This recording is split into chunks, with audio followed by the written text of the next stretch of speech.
Some members of Parliament on Tuesday raised concerns over the Procurement Bill proposed by National Treasury.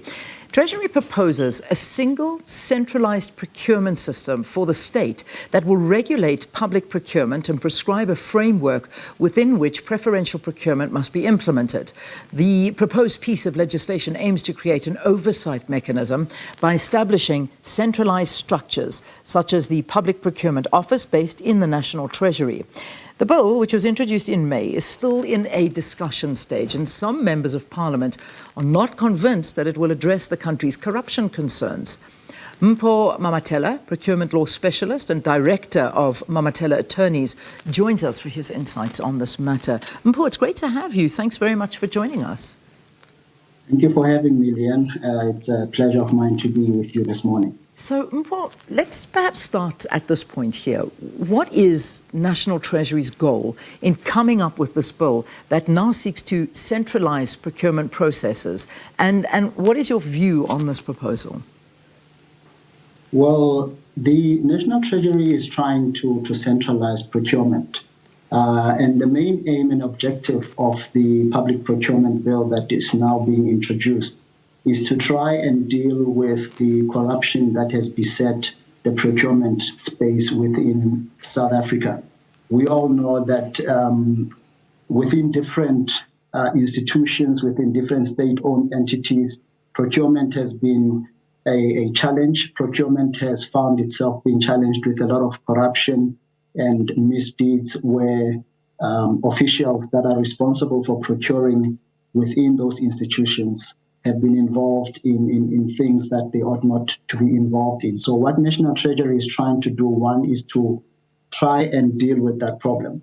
Secondly, what National Treasury is trying to achieve is to have one act or one bill that is going to deal with procurement within South Africa, because the situation at the moment is such that we have different acts, we have different procurement laws, different procurement policies that are applicable in South Africa and that are applicable within state-owned entities and applicable within municipalities respectively.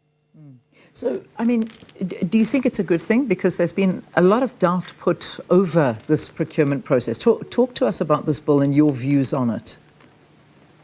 Well, what I think it is a good thing in a sense, because at the moment you have conflicting laws. So whenever you find yourself faced with a situation, you almost find yourself in a situation where there are conflicting laws and you don't know which law is applicable. And that's why we have so many cases in our courts, because our courts now have found themselves being in a situation where they have to help interpret the meaning of provisions within different legislations, where there are conflicts between legislation and policy.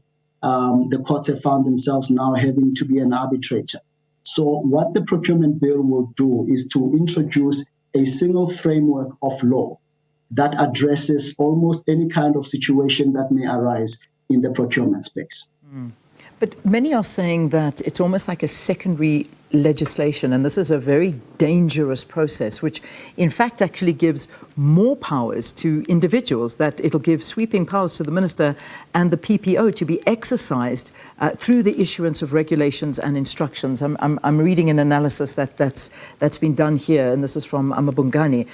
Would you agree with this angle?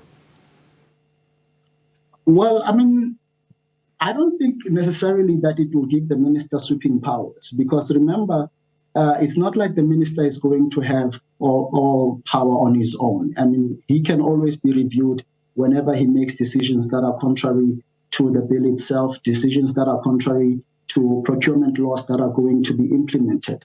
Remember also the Constitution is there also to guide us, and all laws that are going to be applicable, especially this bill. It's not like the minister will have, that overarching power on his own. He will always be subject to the checks and balances that are applicable, especially through our courts. How does it currently work right now, the procurement process? Well, at the moment, what happens is each and every state-owned entity, each and every municipality has a procurement division, and they have a supply chain manager. And that supply chain manager will have then people that report to him or to her. And whenever there is work that needs to be done within an entity, within a municipality, depending on the value of the work that needs to be done, either a request for quotation will be sent out, or a request for proposal will be sent out if a tender is above a million and above.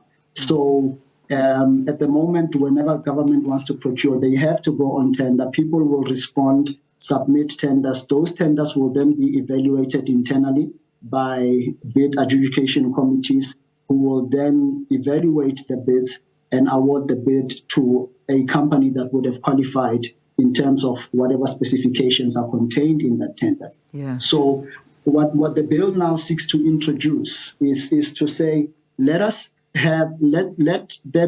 National Treasury rather have oversight over this whole process. And what the bill intends to do then is, over and above, they're going to establish a central point.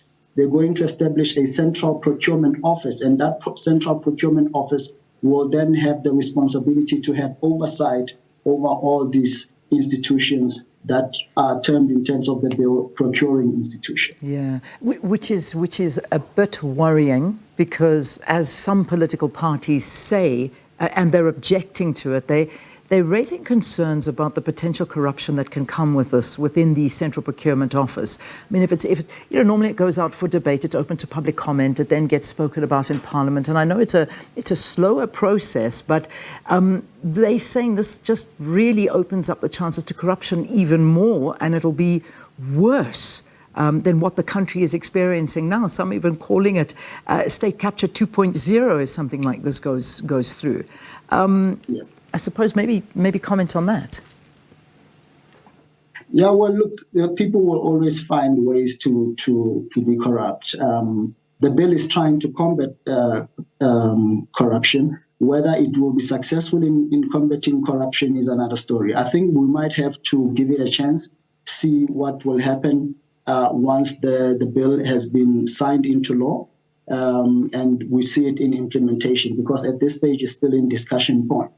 But I mean, my say on it is that when people want to be correct, they will always find loopholes, even in a situation where you have laws, even in a situation where you have policies in place to try and combat corruption. People will always find their way around. Yeah, they certainly will. But it just seems that there's a lot of confusion here, because we could speak about lifestyle audits, because that's also, at the moment, that's something that needs to be done. But it's the minister, if this does come through, the minister can decide whether or not, and how much of it can, and whether it can or can't go through. So, I mean, these are things where this gives so much power to one individual or to one office that it's a bit worrying, and I imagine that the role players involved in this would have a lot to say, and one would hope they would. But do you agree that if you have the wrong person in the office, that this could be devastating? It could most certainly be devastating, where you have one person who wields such power, and that's why I think people do have a right to be concerned, as it were. But the important thing is that whenever anything happens, we do have recourse in our courts. We do have recourse in certain institutions to be able to deal with that. But I do agree with you that he will have tremendous power in his hands. Yeah, he certainly will. But then what would be the right mechanisms to follow in order to achieve maximum insulation? If we take the way it is now, but sort of, I don't know, rejig it a little bit, how would we gain this maximum insulation? Well, as I read the bill, one of the things that the bill provides is the creation of a procurement tribunal. And the procurement tribunal is then designed to deal with any irregularities that may arise within the procurement space. For example, if somebody has submitted a tender and they were not accepted for whatever reason, the tribunal is a forum that was designed in terms of the bill for such an individual or such a company to challenge the decision that has been made. So the bill has tried to create mechanisms within itself, which is something that we do not have in the current procurement regime. because at the moment, whenever you are aggrieved by a decision of a bill adjudicating committee, you have to approach the courts to review those decisions. And so what the bill is seeking to do now is to introduce that tribunal to be able to deal with any disputes that may arise. It basically provides a dispute resolution mechanism. Yeah. And I think that may go a long way in trying to insulate any problems that may arise. Yeah. So currently, the state in all spheres of government procures just about everything. That's just how it works. Will the National Treasury be able to cope with that kind of centralized capacity of work? What they have tried to do in order to try and deal with that, the bill speaks about the establishment of provincial treasury offices. So you will have the main treasury, the main procurement office that sits within National Treasury itself, but that treasury office will be supported by National Treasury provincial offices. So I think what they are trying to do is to try and spread the work, as it were. But whether that will work, I'm not sure, because, I mean, we have so many state-owned entities, we have so many municipalities within our country, and they are struggling to cope with their workload themselves. How now are we going to deal with it when it's centralized and is dealt with by one office? We yet to see, and I hope the mechanisms that they've put in place will work. But they will not be without their own challenges. Yeah. I mean, this has been in the pipeline for about almost 10 years now, since 2014. I know there's been work being put on this, and experts such as yourself have had a word in it. But just finally, perhaps maybe one of the best examples to give is I remember National Treasury did the same thing as what we're talking about during the period of COVID with the central supplier database. Was that successful? I mean, is this a similar approach to what we saw happening there? Well, the central supplier database is simply a database for companies that seek to do business with the state, and was designed for everybody who wants to do business with the state to register their own. You can't really do business with the state if you're not registered on the central supplier database. But I think this would be different because with COVID, you were dealing with a lot of emergency procurement. And the bill does have provisions within itself that are going to deal with emergency procurement and mechanisms that you need to follow whenever you need to procure services or goods on an emergency basis. So the principles will be more or less the same as that which we found ourselves under COVID. All right. And that is open to debate whether it was successful or not. Mpho, thank you. Mpho Mamatela is a procurement law specialist and director of Mamatela Attorneys, sharing his insights on the Procurement Bill, which was discussed in Parliament this week. It's open for comments. It ends on the 11th of September. So get your comments in if you would like to.